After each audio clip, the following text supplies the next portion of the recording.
자, 보겠습니다. 자, 이것도 그냥 상식처럼 좀 하시면 좋은데, 예를 들어서 이제 영등포구에 제가 이제 의원을 갖고 있는 의사예요. 의원을 갖고 있는 의사. 근데 제가 그 동작구에 이제 양로원에 가서 순회진료를 좀 하고 싶습니다. 순회진료. 그러면 내가 그냥 내 마음대로 가도 돼요? 안 된다는 걸 좀 느끼셔야 돼. 순회진료 하는데 내 마음대로 그냥 해도 되지 않나? 안 돼요. 보건소장에 신고를 해야 되는데, 자, 영등포구 보건소장에게 신고할 것 같아요? 동작구의 보건소장에게 신고해야 될 것 같아요? 이거 한 건데. 여기야. 그러니까 양로, 내가 이제 순회진료 하러 갈 곳에 보건소장에게 신고를 좀 해야 됩니다. 그렇죠? 그러니까 요거는 순회진료 건강검진 2개예요. 보험경우 상관없습니다. 근데 요거 좀 기억해 두세요.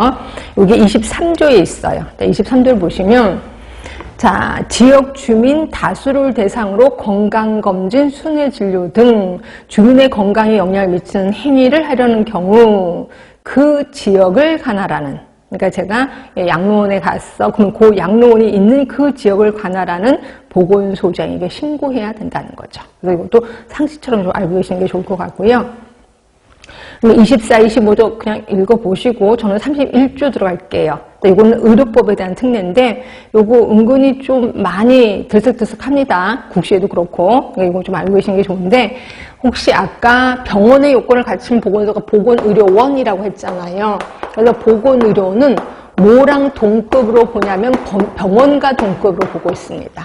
병원의 요건을 가졌으니까. 그리고 그러면 치과 쪽에서는 치과 병원인가요? 아니에요. 치과 쪽에서는 레벨이 좀 낮기 때문에 치과의원과 동급으로 보고 있고, 한방 쪽도 마찬가지야. 한의원으로 보고 있어요. 반면에 보건소, 보건지소, 그 다음에 건강생활지원센터 요 3개는 뭐랑 동급으로 보고 있냐면 의원과 동급으로 보고 있고요. 치과 쪽에는 똑같아요. 치과의원, 한의원으로 보고 있다. 이렇게 보시면 돼. 뭐에 의해서? 의료법 특례에 의해서라고 보시면 되고요. 줄은 안 쳐드려도 되죠? 여기 31조입니다. 자, 그래서 보건소는 얼추 다 끝났는데, 우리 보건소의 기능 아까 뒤에 많았잖아요. 근데 요게 시행규칙으로 하면 더 많습니다. 이렇게 많아요. 이것도 시험에 나온 적 있어요. 예전에 어렵게 나올 때. 진짜 골치 아픕니다. 이것까지 다 보기에는. 그래서 이 중에서 저는 뭐를 좀 볼 거냐면, 자, 쭉 가다 보면 340쪽이요. 340쪽 보시면 건강증진, 국민건강증진이 좀 나오거든요. 그래서 그게 중요하기 때문에 국민건강증진을 좀 보시면 거기에 담배 자판기 설치 단속 등 금연을 위한 조치, 금연구역 관리를 보건소에서 합니다. 금연구역 관리.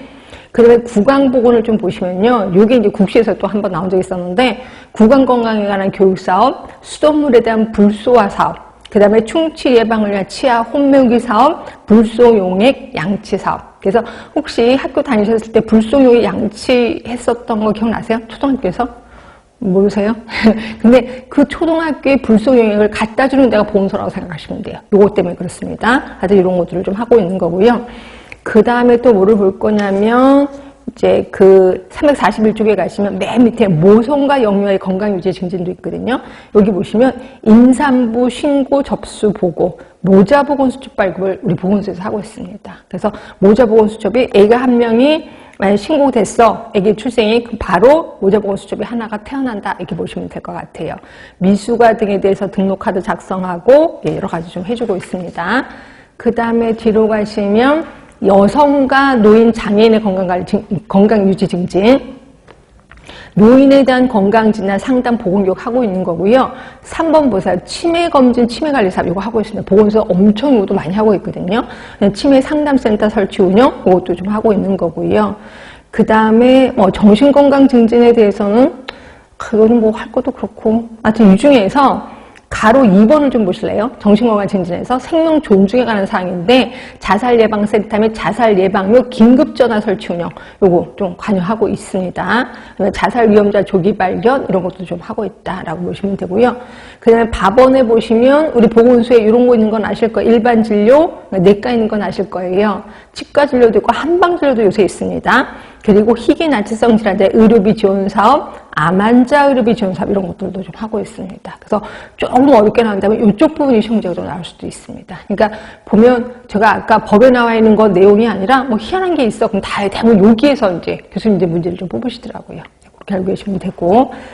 자, 그 다음에 옆에 보시면 그냥 이제 전문 인력 수치, 배치 기준 이거 좀 써놨으니까 좀 보시면 될 것 같고요. 저는 그냥 슬쩍 넘어갈게요. 그 다음에 이제 보건진료소 얘기를 좀 할까 합니다. 그러니까 보건진료소는 이제 농특법이기 때문에 따로 띄어서 이제 제시를 할 건데, 보건진료소가 요번에 그 법이 좀 바뀌었습니다. 그러니까 농특법 법이. 그 설치 기준을 좀 보실래요? 설치 기준 보시면, 의료 취약지역 인구 5,000명 미만입니다. 예전에는 500명 이상 5,000명 미만이었거든요. 500명 미만 이상이